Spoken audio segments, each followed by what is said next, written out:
Mr. Cora, how are we doing tonight after our second straight ejection? I'm rested, well rested.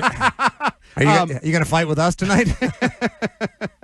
Nah, I promise you, I ain't getting thrown out tonight. I'm not. So, in all seriousness, no, I've heard you say you hate being ejected. Your job is to manage, and we've had 2 straight nights.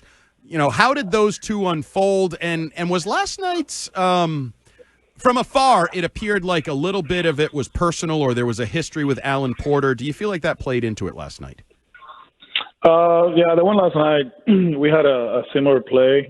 Well, not exactly the same play, but very similar. It was against the Twins last year, and the call was reversed.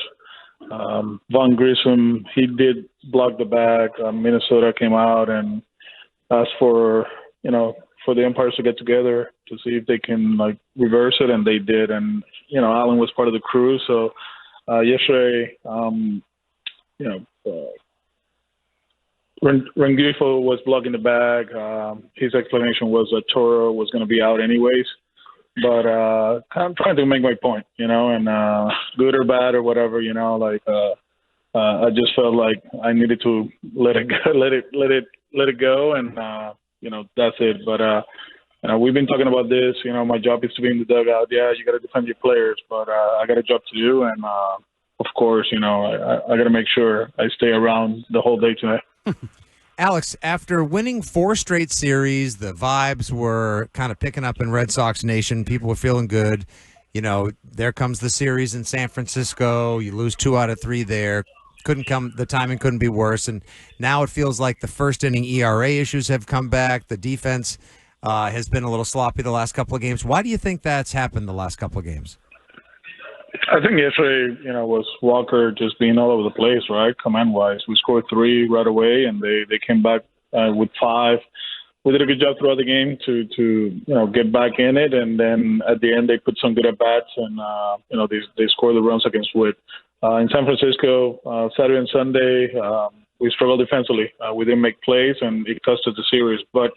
I think offensively we're finding our stride. We're doing a good job just staying in games and putting pressure on bullpens. And if we keep doing that, we're going to be okay. The other aspect of the game, I've been saying all along, you have to pitch. And if we pitch, we're going to be okay. We have proved it throughout the season. And, of course, the defense, the one in San Francisco was a tough one to watch, routine fly ball, routine light drives, and put us in a bad spot. And that's the reason we lost the series. You mentioned Walker Buehler. He was obviously very disappointed himself last night. Reading some of his comments post-game, he said, at some point, that belief in yourself, it gets hard to keep tricking yourself. He seems like he's kind of a broken man right now. How do you deal with that? How do you salvage that? Is he expected to make his next start? Yeah, he is. And you take the good and the bad, right? And we'll make adjustments. Just watching that first inning, I really thought the second and third inning stuff-wise, command-wise was good. But at that point, they already did damage in the first. Good job by him giving us 4, saving the bullpen. But we expect more. And then he does too. That's the most important thing, And I've been saying all along, stuff-wise, he's really good. 95, 96, and the movement of the pitches. We have to command better. We have to be more precise, and we didn't do that yesterday. We scored 3, first pitch of his outing, they hit a homer. We actually take that, pound the strike zone, make them earn it, but we didn't do that and put us in a bad spot. Speaking to Red Sox manager Alex Cora here on WEEI Afternoons. Alex, Jarren Duran has been at the center of obviously a lot of big plays, controversies as well in the last couple of days as well. Do you feel like perhaps maybe some of the issues with Jarren as to why he's not performing at the level he did last year is that he's pressing, that perhaps he's trying to almost do too much given the fact that the team really could use a spark like him? Yeah, I think offensively the last 3 or 4 games, hitting line drives, that's who he is. And sometimes I feel like he feels like if I go, we go. You know what I'm saying? And yesterday that mistake, the base running mistake, he usually doesn't do that. It's a ground ball right at the shortstop. Actually, if he takes off right away, he makes it third, and the shortstop probably makes the decision to throw the ball of errors. and then he got into a rundown, which is the right play to do. Sometimes we talk to the players. You got to stop the play, and Toro, he saw a window there to get to second because Jaren was in the rundown. It didn't happen. But going back to Jaren, slowing down the game is the most important thing. And, we talked to him a lot. He's a good player. He's, for me, kind of like the perfect player for the environment that we're playing in, right? He can run. He can hit for power. He's a good defender. But just make sure you don't try to do everything, for the club. Just do your part, and if you do that, you're going to be okay. Are you surprised with how seemingly quickly the clubhouse has been able to move on from Rafi Devers and that trade and that whole situation? Well, we had a conversation in Seattle, and the less you talk about the subject, the better is for the clubhouse, for the team. And like I said in San Fran, and I'll repeat myself, we love Rafi. He's a great guy. He's a great player. We're gonna miss him. But there's the decision we made as an organization, and the players, they just got a job to do, and it's go out there and play baseball. We're 40-40. Today is the last game of the first half, quote unquote. It'll be good to win it with Crochet, win the series tomorrow, reset on Thursday with the off day, and being away from home for a week and a half, and be ready for the Jays. Alex, I believe Christian Campbell was sent down to Worcester, back to AAA baseball shortly after a day after our interview with you last week. So what went into the organizational decision to give him a chance to reset, and how do you think, or what's the word on how he's progressing and what's going on with him there? Yeah, I mean, we saw some trends towards the end, right? Offensively, he's a guy that hits the ball really hard. He's a good offensive player.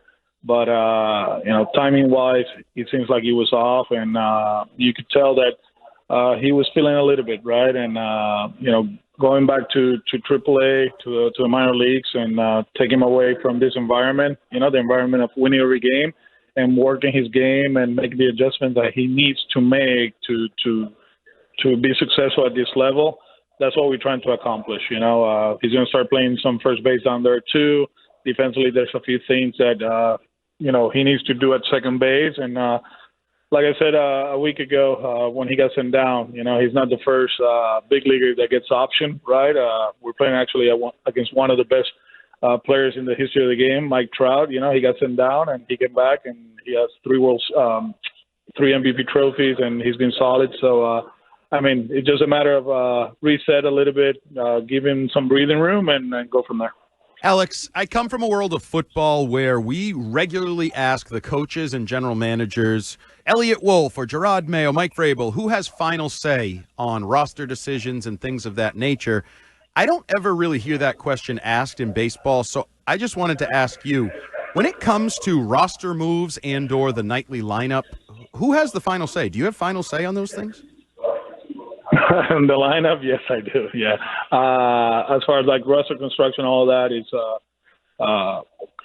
collaboration effort. We talk about the needs and what we expect from guys and who we're gonna play, and what the future holds. And obviously injuries come into play, fatigue factors, and performance. So the group led by Craig. In Boston with the front office and myself, we have great communication with all this stuff, and at the end we make the decision together. Speaking of that, Alex, there's been a lot of speculation, talk radio, the internet, etc., as to what the Red Sox will do when it comes time to hit the trading deadline. So at this point, with conversations you've had, do you believe you guys will be buyers or sellers?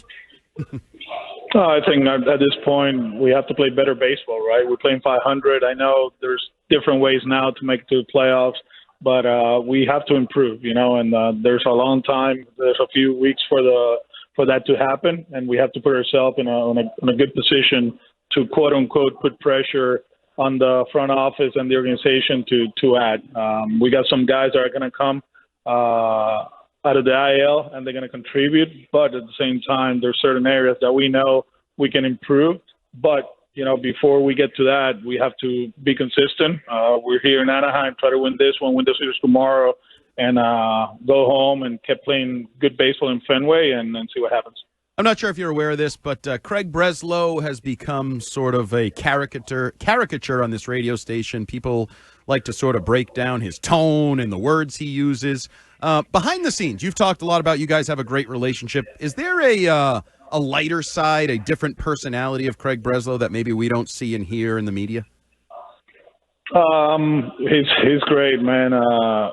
The way we talk is like when we used to play. We play a little bit there back in the day, but he's down to earth, great family guy. Actually, our kids right now, they're in baseball camp together, and just a humble kid that wants the Boston Red Sox to be great, and he's working his butt off to accomplish that.